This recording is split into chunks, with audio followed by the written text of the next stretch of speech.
Johnny Rumbawa. Jade Finoliar po pala. My name is Gustavo Manusa. I'm Maria Cristina Rosete. Hi, I'm Dominic Albert. I'm William Tanto. Nelson Suba. Hi, I'm Paolo Benosa. Hi, I'm Jay Nato. Hi everyone, this is Jackie Yang. I am Johnny Charles. Hi, ako si Melvin Dam. My name is Ethan Pasqua. I'm Kenneth Kel Cabides. Hi, good evening. Joanne Felix po. Hello, my name is Michael Silibang. Angelo Bernardo po ng Dekada TV, Dekada Collectibles.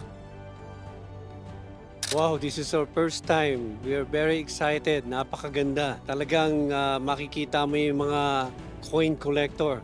We met many collector, young age, may mga older.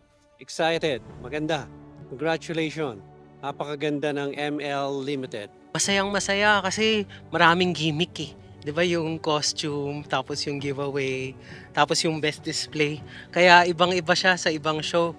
Talagang napakasaya. Tapos may mga bata pa. Nagha-hunting. Hindi ko nga alam anong ginagawa nila pero ang saya dahil paikot-ikot sila. Nagandaan kami sa event kasi ang daming palaro. Tapos healthy para sa mga kids kasi sa mga activities. And more learning sa mga bata. Itong masasabi ko sa event ito, napaka-successful and also the best. Ang daming mga pakulo at ang daming mga pamigay na freebies at meron ka pang matatanggap na for raffle na. Hindi ka magsisisi. The best talaga ang Minted. Ganda show, very professionally done. Nicer venue than that used to be. Parang nakita ko yung shades of yung newbie ako na nasa Quezon City Sports. About po dito sa Minted Manila, napakaganda po dito sa nakakakita-kita po yung mga collectors, mga bago at saka mga dati po mga collectors. Dito po yung meeting place ng mga nagko-collect ng mga perang coins, mga perang papel at saka mga vintage na mga kung ano-ano mga kino-collect nyo. Punta po kayo dito. This is really fun shows which we have a lot of activities, a lot of exhibitors here which we can meet a lot of good friends and have a lot of good food and have some raffles right there as well. So I'm very happy to join here. It's short but it's a pretty but we have a lot of fun here. Event natin ngayon ay mas lalong gumaganda, mas maraming pakulo, lalo na ngayon sa parating nating Pasko. Marami tayong giveaways, maraming pa gimmick, marami rin naman na raffles, at kung ano-ano pa. Masaya ngayong event na ito. Napakaganda nitong itong setup ngayon dito kasi maraming pakulo. Tapos meron pang auction, ang daming tao kahit medyo maliit yung venue ngayon. At nag-enjoy tayo kasi ang dami nating bago nakilala mga kaibigan. Successful, madaming nagpunta, masaya siya. So, the same as usual last time na marami rin same faces. Although some of collectors were there kasi may masama panahon ngayon, so not all was able to attend. Pero still, successful yung event nila. Pinag-join niya yung mga collectors dito sa Pilipinas yan. Tapos very thankful kami sa Minted MNL. Napakaganda ng events. Ako yung masaya na nagkaroon po mga event for this time. So at least may mga new generation na yung nakita na nagko-collect. At na-enjoy din nila yung mga antiques at mga iba-ibang mga gamit, coins at mga So far, maganda yung naging outcome ng ating event ngayon. Maraming nag-bid. May mga lots din ako na panalunan. Kala ko nga pesos yung pala, dollars pala yun. So anyway, thank you. Lahat ng tropa, nakita ko masaya sila, nag-enjoy. Namimid nila yung mga buyers and mga kakilala nila sa FB, then nakapag-get together. Yun. Nakakatuwa itong event natin today, ang Minted Manila Spotlight year-end. Kasi there are a lot of activities. Na-enjoy ko na gusto yung mga costumes, yung show your hobby. It's so amazing to see these people really dressed up to showcase their hobbies. And syempre yung mga booth design, maliit yung space natin but it became more glamorous with the different setup. At syempre, ang pinakamasaya yung mga prizes na ibinibigay at yung mga loot bags na meron. Thank you so much, Minted Manila. We are excited. By next year, we will be invited again. Maganda, napakaganda. Excited. Gusto kong pumunta at sumali ulit. Maraming palaro ulit sa mga bata. Tapos maraming mga events ulit or magagandang auctions. Ngayon po. I hope this show can continue in the second and the third and the fourth also, because the show is very good, and then you can arrange this in a very good event. Mas dumami pa tayo at mas lumawak pa ang event natin at more people to come here to buy and sell. More collectors, more sellers, more buyers, more everything. So the more the merrier. So we're hoping for a bigger and better show next year.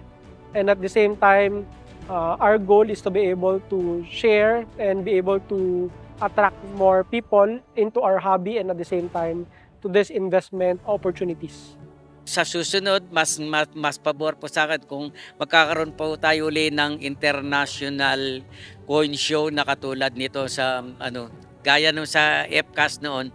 Maraming salamat po. Yeah, and for coming next shows, I would like to see more of you and have more things to buy. And as our visitors, I'm looking forward to have more cultural Philippines in terms of numismatic items and a lot of cultures you're bringing in. Then I will see you there in next March.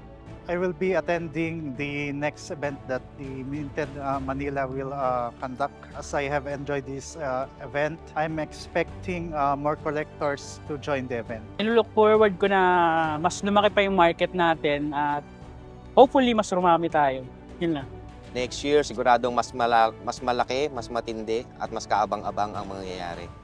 So, expectations natin for the next Minted MNL, mas malaki, mas marami, at mas marami tayong bago mamimit ng mga collectors, at mas maraming magagandang items ng coins, collectibles, and paper money. For the next Minted show sana, yun, baka dumami pa more ang mga youth pumunta dito, yung mga sinaunang yung mga kabataan, maengganyo po mag-collect.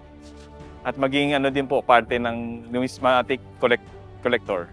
Sana susunod na Minted Manila mas maraming umatin pa at mas maganda yung mga papremyo. Yan, so looking forward po kami sa coin community dahil ine-empower kami ni Minted MNL.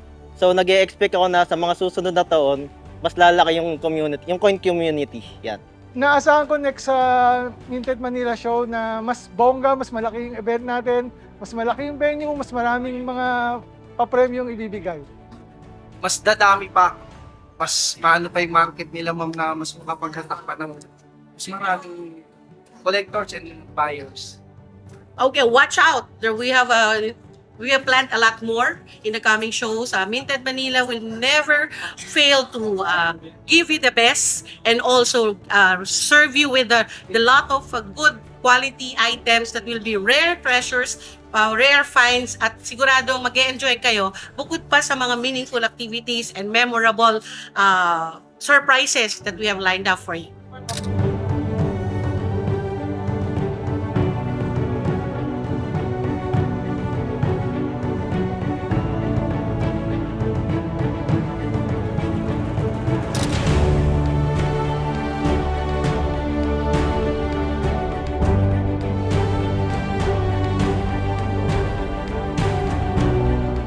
Guys, punta na kayo dito. Kita-kita tayo. A very, very nice show. Very, very well organized. Masayang masaya. Hope to see you. In-invite ko pala na pumasyal kayo sa mga booth namin sa next upcoming na mga event dito and support us. Thank you po. Hi guys, I ask you to join our Minted Manila show in March and June. We hope to see you there. See you. Pumunta po ulit kayo sa next event po na mangyayari by next year or this coming month again. Okay, thank you. So hope to see you again in our future event, and kindly visit us at Gold Silver Outlet located in 118 Speaker Perez, Quezon City. Come join us and we'll have more fun. Maraming salamat sa Minted Manila. Ayan, so thank you so much Minted Manila, and sa mga susunod na taon, ini-invite ko kayo umattend kayo ng mga events ni Minted MNL. Thank you po sa mga pumunta at magkita-kita po tayo ulit sa 2025 na event. So marami din po yun. May mga Minted, BFCAS, lahat halo-halo bayanihan. Hello, thank you to Minted Manila for this early Christmas bonus and gift. And maraming salamat sa lahat ng nagpunta dito sa event. And I think naging successful naman kasi marami rin nakapag-bid and marami rin nanalo na other prizes. Thank you!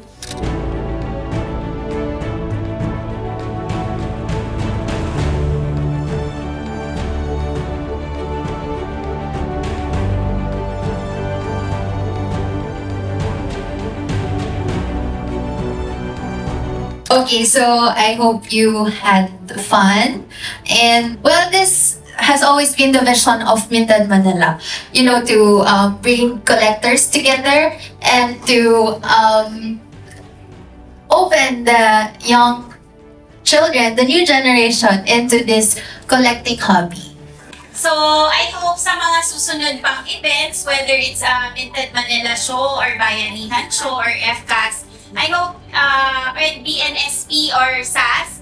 So, I hope you will still support. And thank you so much for being here. You reiterate and rain or shine tayo.